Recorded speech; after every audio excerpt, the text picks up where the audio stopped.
Hey everyone, today we are out at the range drinking some pumpkin spice latte with my friend Christian here. Why are we drinking pumpkin spice? God, it's foul. Why are we drinking pumpkin spice latte? Because we're basic. All right, so Get it? Basic. so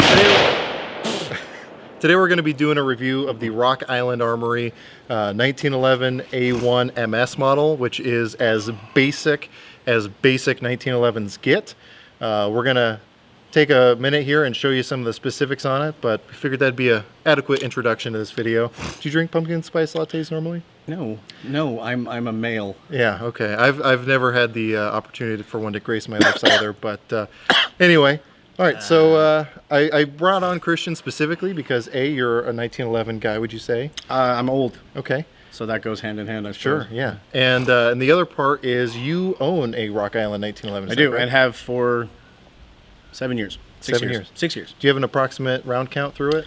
15,000. Roughly? Approximately. Okay. I'm assuming you've had some parts changes in there? I've changed out some springs. Some preventative maintenance? The sear I've changed out. Other than that, it's the same barrel, same overall everything. Yeah. Right. Okay, so that's really why I wanted him to be a part of this video. It's just because I'll call him a subject matter expert when it comes to Rock Island 1911s. You've run it plenty. And I just wanted to have a counterpoint for some of the things we're going to bring up about this pistol and use his pistol as means of comparison. So let's go ahead and talk a little bit more about it, but first let's show us shooting it a little bit more.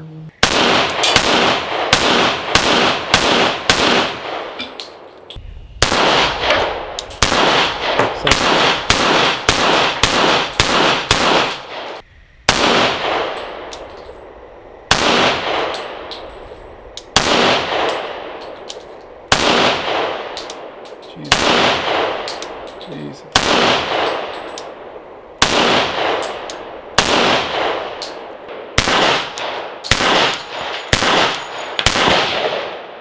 Nope, still doing it.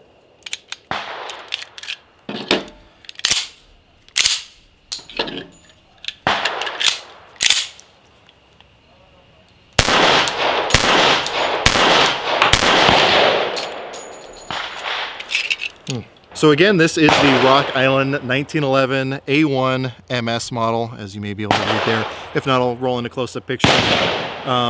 But like I said, this is really as basic as it gets. Now, this is not a 5-inch barrel. This is actually a 4 1/4-inch barrel. But pretty much everything else about it looks very GI-esque. Just a real quick rundown of the features. First off, one of the first things you're going to notice is the sights. They are fixed sights, i.e. you cannot adjust them. It would probably be a giant pain to replace them. And they're totally blacked out. I know people who really enjoy blacked out sights. Do you like blacked out sights? No. Yeah, I don't like blacked out sights either.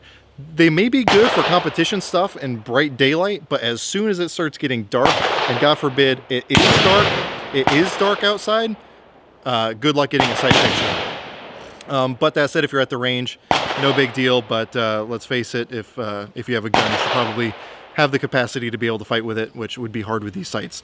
Moving on, we have just a regular hammer here, i.e. not skeletonized, no skeletonized trigger, although the trigger is really nice, and I'll get to that more in a second. No front side serrations, which is a-okay with me, but we got the standard 1911 ones back here. One thing you'll notice about this, one thing that Rock Island did away with that I am a big fan of, is they used to have printed in large print all across the slide, Rock Island Armory. Does yours have that? It does have that. Okay, so you'll see that. Yeah, it's a giant billboard for Rock Island Armory, and you'll see that when we go to Christian's gun. But they've limited it to just behind the slide serrations here on the left side of the gun. So a big improvement in my opinion as far as the visual appeal. A non-ambi safety just here on the left side, which is fine for us righties. The beaver tail is one of the biggest knocks I'll have against it, but I'll get to that when I talk about the pros and cons of this gun. Standard mag release, no flared mag well, straight mainspring housing here, no rail. So again, pretty much as basic gets.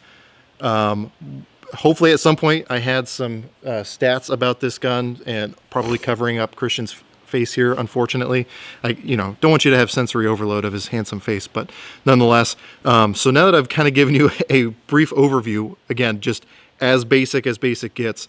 Let's go ahead and talk about what kind of accuracy we're able to get out of this gun, and then we'll go more into comparing this to your 1911. So at this point, we're going to go ahead and talk about what kind of accuracy results we got. Now, unfortunately, I didn't do Christian the service of bringing out a lot of ammo and letting him get a lot of experience with this Rock Island, or with my Rock Island, before doing it. So take that into consideration when we look at his group. I have significantly more time with it, so therefore it's more likely, as you'll see with the groups that I got. But what we were shooting, just FYI, was some Fiocchi 230 grain ball ammunition.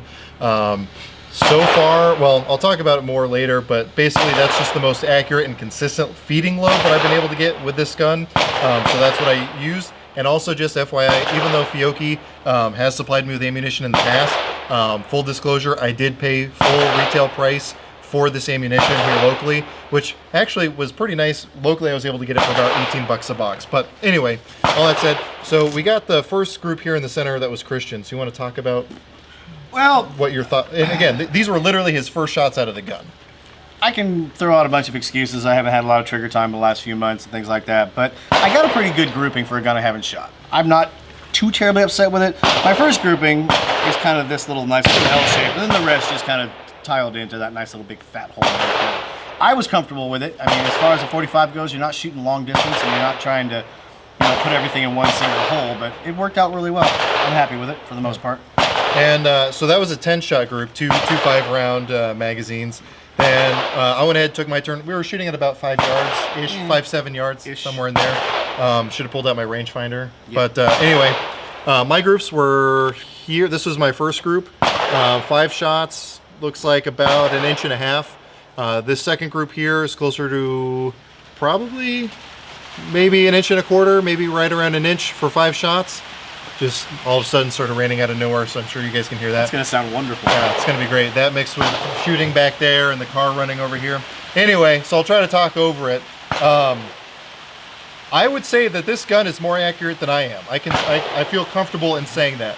Now, I don't know if that's going to be the case all across the board. Obviously, this is just a sample of one, but I'm really happy with the accuracy results we got.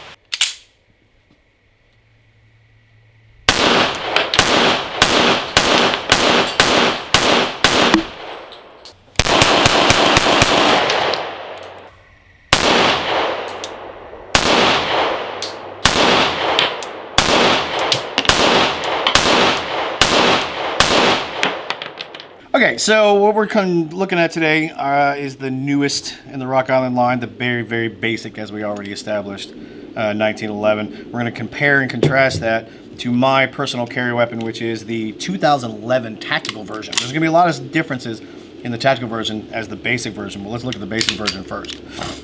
So with the 4 1/4 inch barrel, it's not as big as the full size. It's a little more compact, a little more easy to conceal. One of the things that I noticed right off the bat when I first started shooting this was the beaver tail grip safety here. It doesn't contour very well here, and it bit me a couple times, which I didn't like.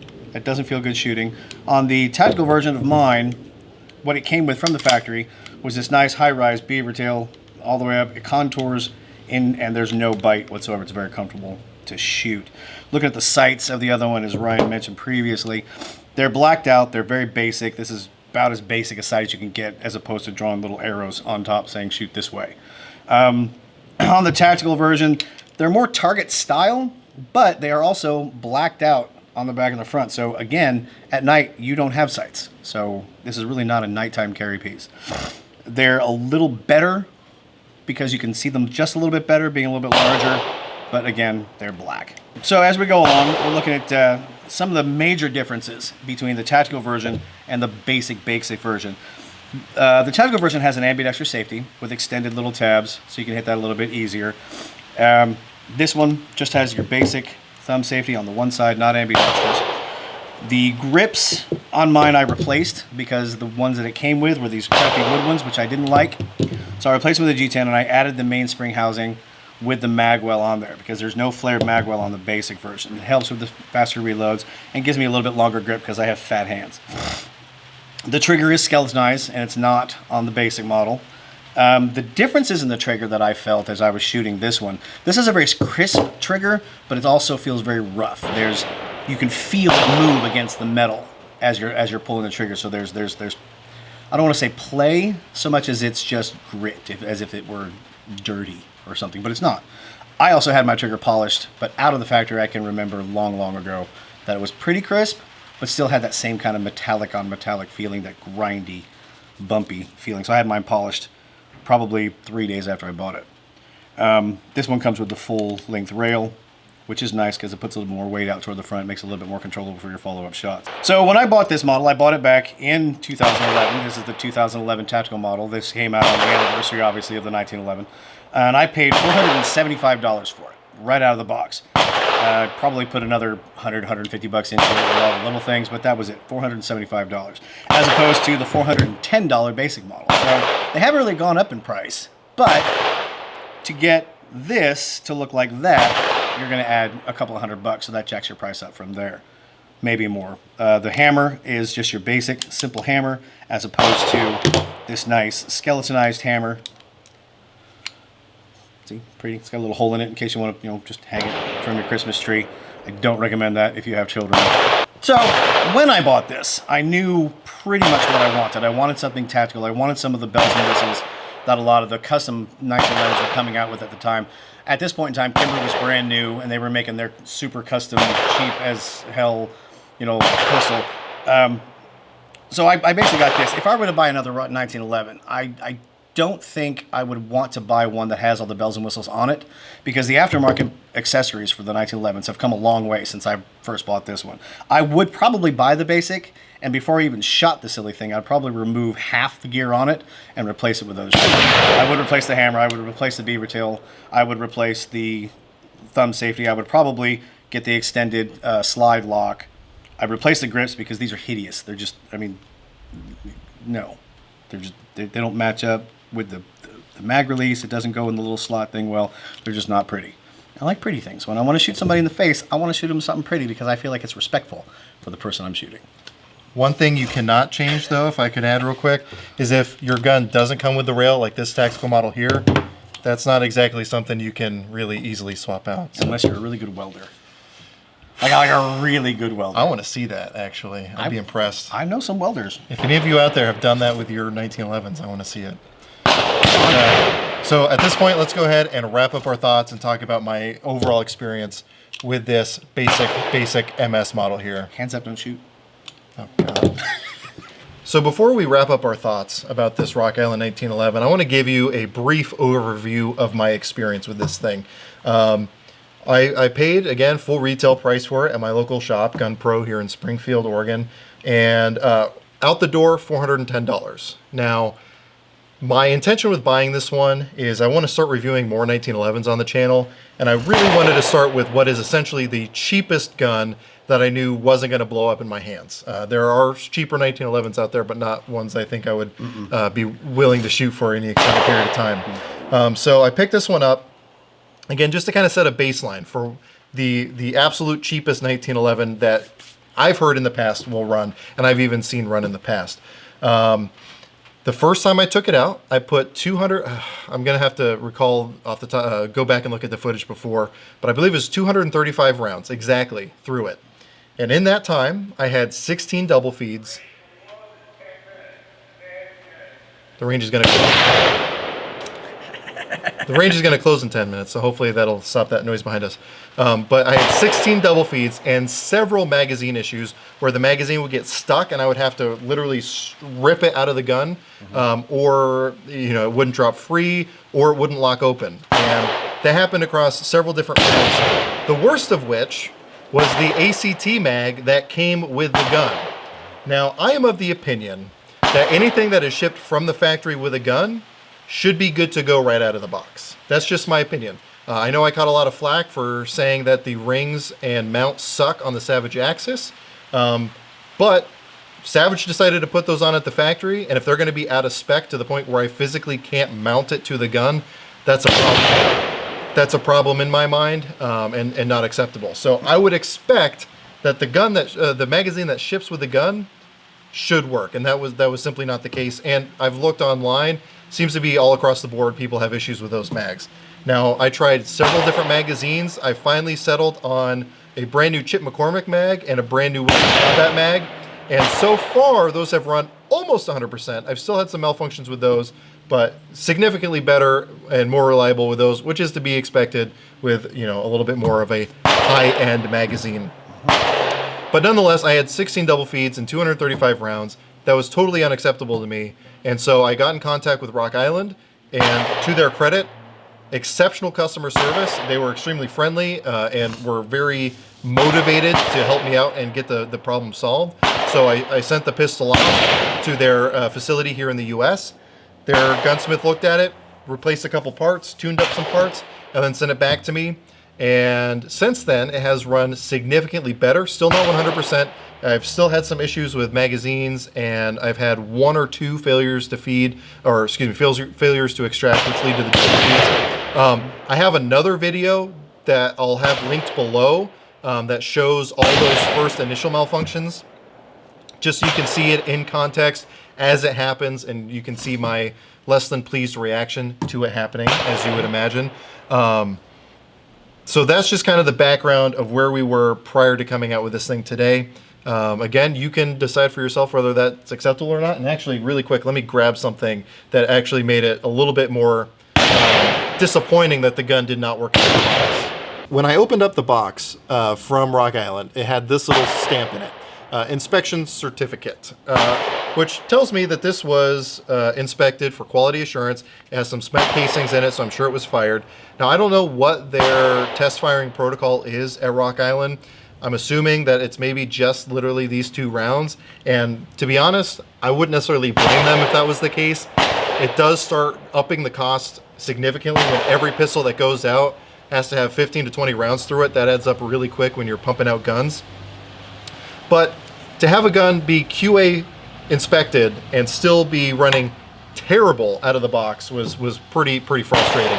But again, their customer service was great, and I gotta give them credit there. Now, one of the things that people said in an earlier video that I did was in the manual, it says that a break-in period of 500 rounds is, you know, standard for these. So, you know, before really starting to worry about reliability, put 500 rounds through it. And then, you know, if you're still having issues, then, you know, figure it out, send it back, whatever. Here's the problem with that. I have plenty of guns. I just recently did a review of my Smith & Wesson M&P 2.0 Compact. Straight out of the box, 0 cleaning, went 1,000 rounds, excuse me, 1,005 rounds, 0 malfunctions whatsoever. My Glocks, 0 malfunctions whatsoever for any break-in period. SIG 226. SIG 226. Same thing. Same thing. Never had a problem. And I know other 1911s that don't have a problem in those first 500 rounds. Interesting point, though. My 1911, what I bought in 2011, didn't need a break-in period. It didn't malfunction.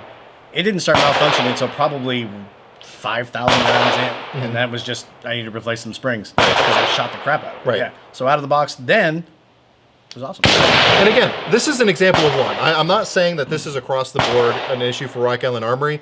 Again, that's why I wanted Christian here, because he's had a great experience, and I've seen several people who've had good experiences. I've shot 1911s from Rock Island that run great. This is just mine. I still think you deserve to know it, even though I don't think it's the norm. But again, here's the problem with that break-in period. 500 rounds of 45 is not cheap. Let's say on average, a box of quality ammunition, which is what you need if you're going to diagnose whether it's the gun's fault or the ammo's fault, is about 20 bucks a box. So that's what, 10 boxes, $200. Yeah. So I have to spend $200 of ammo to figure out if I have a good gun or not. So now your $400 gun is a $600 Exactly. gun. So now I have a $600 gun before I even know if it's good or not. To me, that's not how this game works. It's a bit much. If I'm having 16 double feeds in 235 rounds, that's not a break-in issue. That's something going on with the gun. And what a lot of people who've seen the video think, and what I think, and what the gunsmith at Rock Island thought, is it was an extractor issue. I think that is the case. I know that they've replaced that, and it's been running fine. Not fine. better ever since. So I'm okay to think that the extractor was the issue. But again, I just want to kind of talk about the people who say, well, you got to put 500 rounds through it before you say anything or before you do anything about it. That's not how I play this game when I've had other experiences that I've never had to deal with break-ins like that. I have had guns, what I'll be doing a review of soon, where first 1 or 2 magazines, I have a couple failures to feed, but then it's perfectly fine after that. I'm okay. If it's a magazine or 2 before it smooths itself out, I can deal with that. 500 rounds before it smooths itself out, I'm not going to do that. No. Anyway, I just wanted to get that off my chest because I know a lot of people were saying, break-in period, break-in period, break-in period. I'm not spending $200 before I figure out if I need to send my gun in or not. Do you feel better? I do. That was therapeutic. I needed to get that off my chest. Catharsis. I don't know, Catharsis is a good word. Do you have any opinions on that? As far as the break-in period goes, yeah, I've had a lot of guns. I've shot a lot of guns over the years, and most of them were brand new out of the box. And there wasn't that break-in period. With the 1911 that I bought that 6 years ago. No break-in period. That thing was accurate and shot great. I didn't start having trouble with it until I shot it a lot. I've had other guns that have had issues right out of the box, but those were issues that were fixed easily because they were something clearly identifiable. Mm-hmm. And it was identifiable within the first 50 to 100 rounds. Mm-hmm. And then you're like, well, the extractor's not quite right, or this wasn't fitting right, or something in the makeup of the gun was easy to spot.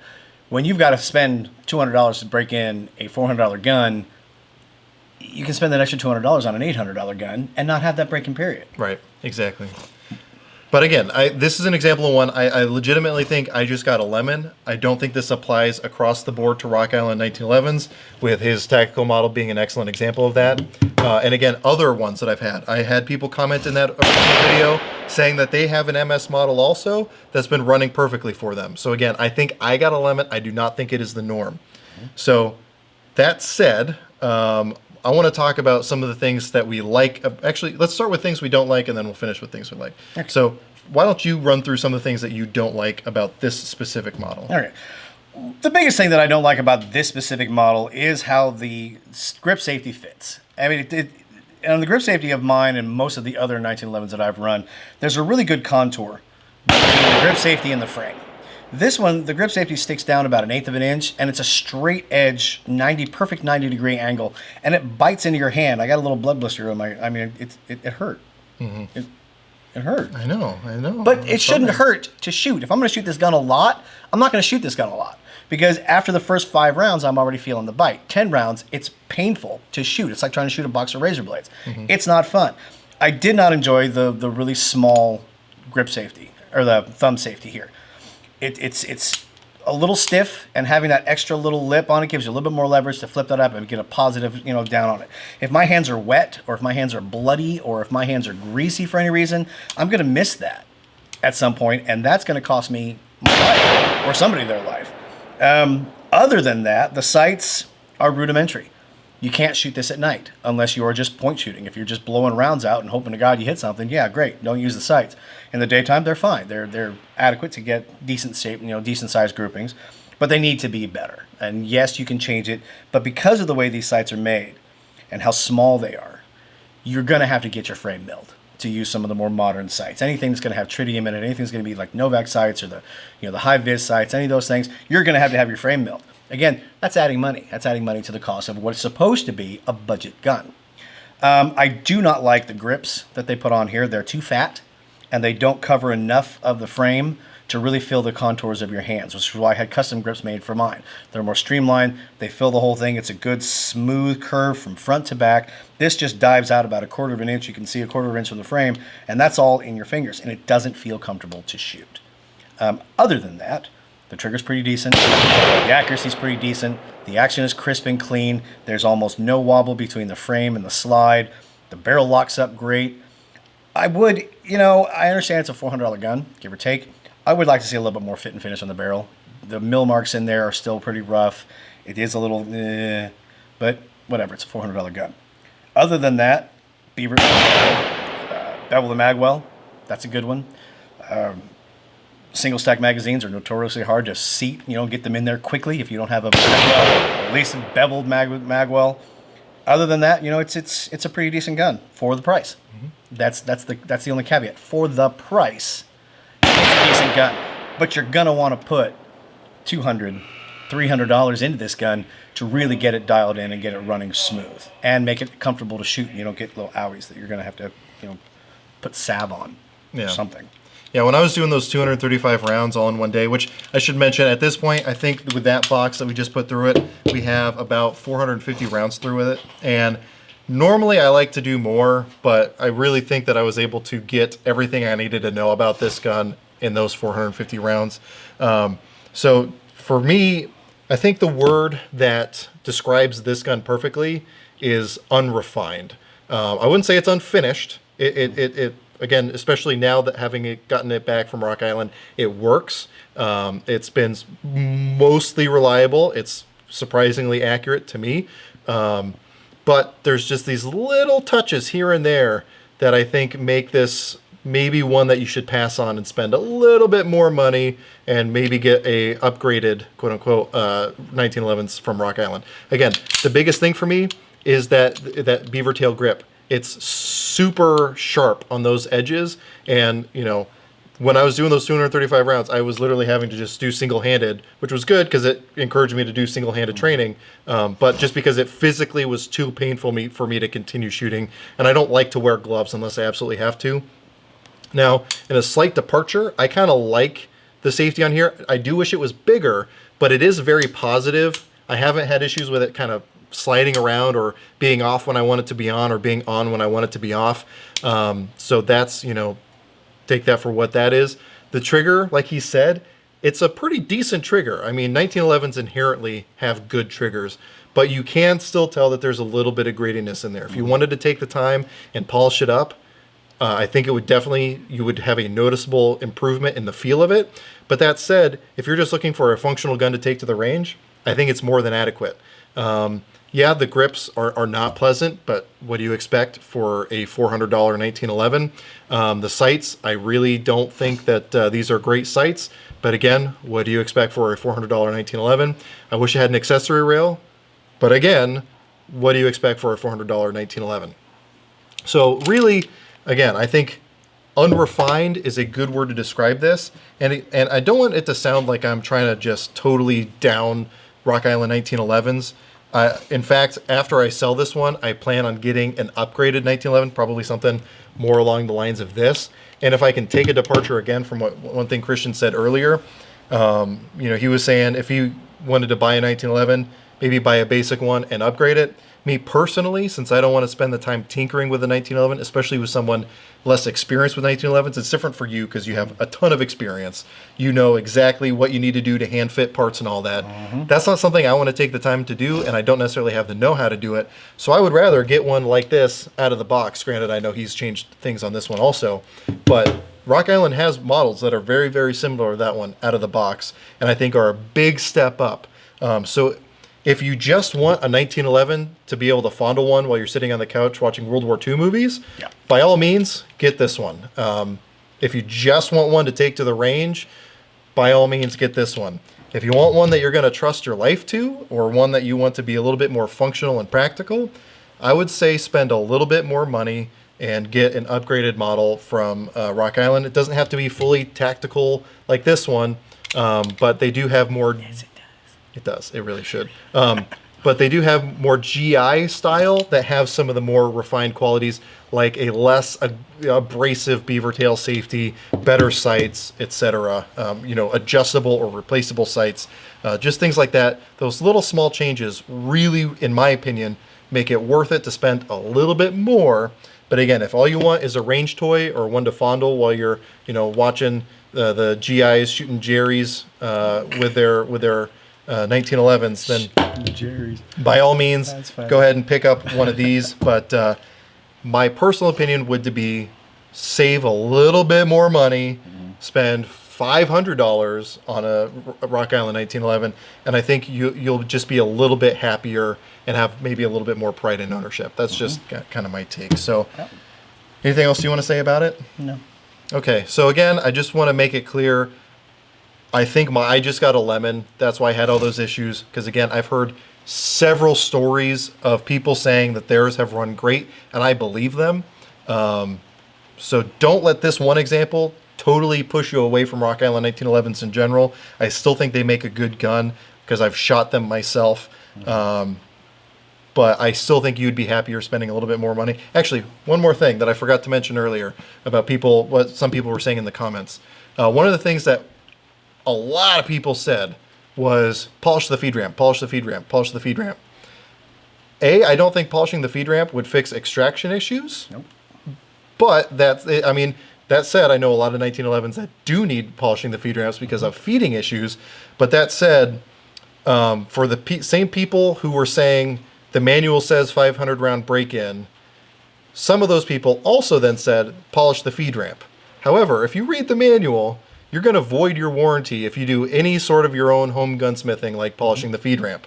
So if I want to be able to send my gun in after that break-in period, after it doesn't work still, and I've polished the feed ramp, Rock Island would be well within their right to say, well, you did your own modifications. It's your fault the gun's not working. We're not going to take responsibility for that. So, interesting point to that. Yeah. Spending a little bit more on the tactical that I did, mine came with the feed ramp polished already, mirror polished. It was really nice. I didn't have to touch the feed ramp.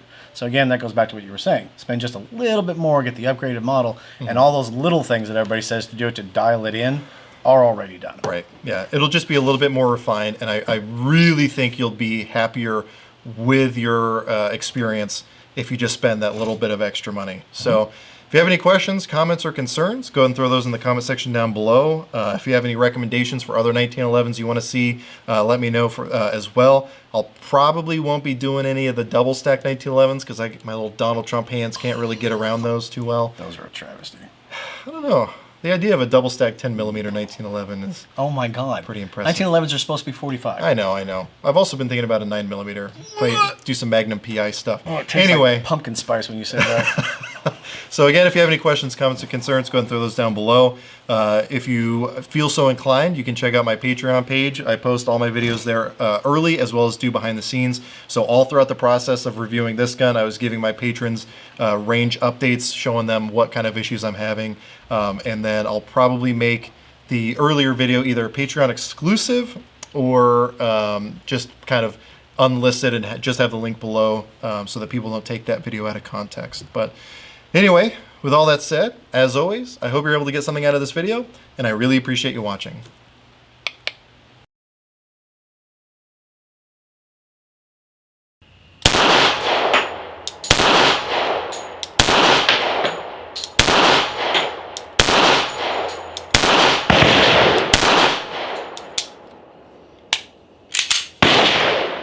Still not wanting to lock open this Kimber magazine. Yeah, something's going on in there.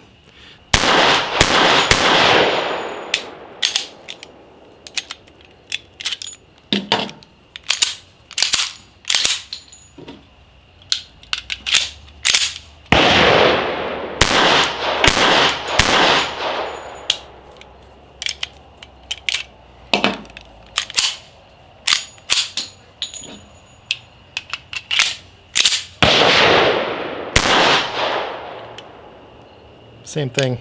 It's a lot of failures to extract.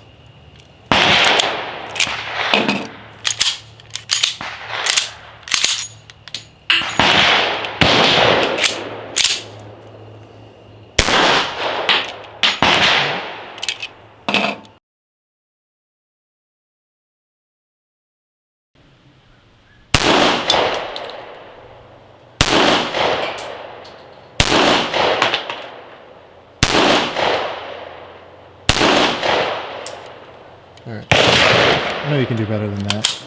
You know when's the last time I shot? A while ago? Last time we did a video. Yeah. It's been a while. It's the last time I did a video.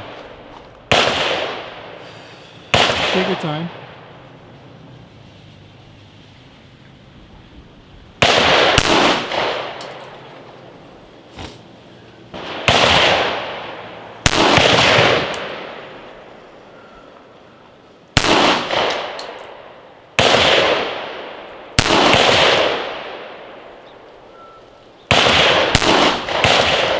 That was better. That's better.